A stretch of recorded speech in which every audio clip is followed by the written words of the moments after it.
Now, despite the number of females in the workforce still exceeding that of males, there's a glass ceiling in corporate South Africa for women in the workforce. Women make up only 22% of board directors in listed companies in South Africa and under 10% of executive directors. Despite South Africa's ongoing push for gender transformation in senior positions, lack of a follow-up has also created a class ceiling for women in the workplace.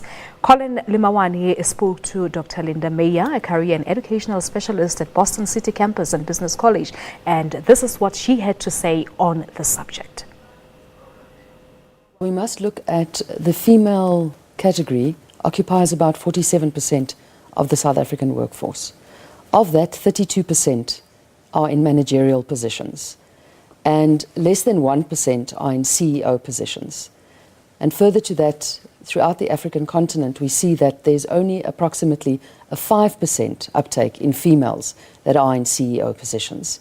So the glass ceiling is really something that is a reality, and it is something that we need to start working on constructively so that we have a gender balance in terms of representative job categories. When we talk about glass ceiling, for our viewers, let's do definition of terms. What do we mean by that? So glass ceiling is an artificial barrier that is created. So we see that females only reach a specific level in an organization and they can't break through to go to higher levels. So we see that there's been a transformation up to senior management level, but executive and board level female representation is not moving. As a matter of fact, we are doing worse than we did in 2012. What causes this? Because one would argue that for a personnel procurement process to happen, there needs to be recruitment, and the stages of recruitment would be advertising, shortlisting, interview, and appoint. Why are women getting stuck along the way? Largely because of networking. We know that people appoint people that they know. We also know that there is no real determination from the top for transformation in terms of gender parity. So it is a decision that must be made by the board. They must say, just as political parties have done, that we'll have 50% representation in the next 5 years or 8 years or 10 years. We see that from the World Economic Forum, that it's going to take 150 years for women to earn exactly the same as male counterparts in the workplace. So why is it that these things happen? It's because we allow it to happen. So there are regulatory processes in place, but every board should account to their shareholders. Every company should account to the people that they represent, why they don't have female representation at a much greater level. Why don't they have mentoring processes in place? Why don't they have people that have been earmarked for the future? Why are we looking at things retrospectively, at numbers, and saying these things are bad? And we can complain all we like. As South Africans, we love complaining. But what are we doing isn't about it an indictment on the process itself for being confidential at the input stage, when we don't know how many women have applied for positions versus the number of men who've applied? Whereas we question the end product, where we look at the people who have been appointed, and when the gender numbers are misrepresented, we blame the whole process.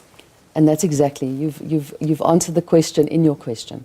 Is that as a board, they must make a decision that there's going to be transformation, and they must disclose to the board what it is, why they couldn't find a female that had the potential to be appointed. If we speak about transformation, it's not just about race. It's about people with disabilities. It's about females. It's about saying, as a society, who is representing us? And it must mirror the composition of the society at all levels, not just at the lower levels. We see that we have over 1 million domestic workers. I don't know if you're aware of that. But we look at male and female counterparts just up to senior manager levels. And we see that people with the same skills, same experience, same qualifications are earning on average 30% less than their male counterparts, which equates to roughly 6,600 Rand across the board that females are earning less than their male counterparts. So if we have to ask the board, is the board not male-dominated itself? But who is holding the board to account? Who are the shareholders? Who are the people buying their products? So it's fine to say change, but if there's no consequence for change, why would people do it? It's comfortable. It's people they know how they can operate, they know what the rules of engagement are. And the question we need to ask ourselves is, what return on investment are we giving? What steps are we taking to ensure that transformation takes place? If we still had a company that was 100% completely white, we wouldn't stand back and just accept that. So why are we standing back, looking at boards and accepting that there is a completely male-dominated? And the issue of pay gap difference in level ascension, you find that a position is advertised with a certain package for remuneration, but you still find a pay gap, whereas there is a positional equity. Why are there such discrepancies? So we see that there are barriers in terms of the discriminatory practices that are accepted. So we see for young females, for example, that when they enter the workplace, there is a perception that they'll go off and have children, so they won't be as productive in the workplace. So employers are reluctant to pay because they think they'll get a lower level of output. That is not based in fact in any way, but there is a perceptual value. So we allow it, and once again, our legislation is very strong. We have very good legislation. But the policing of that legislation, the enforcement of that legislation is where our focus should be.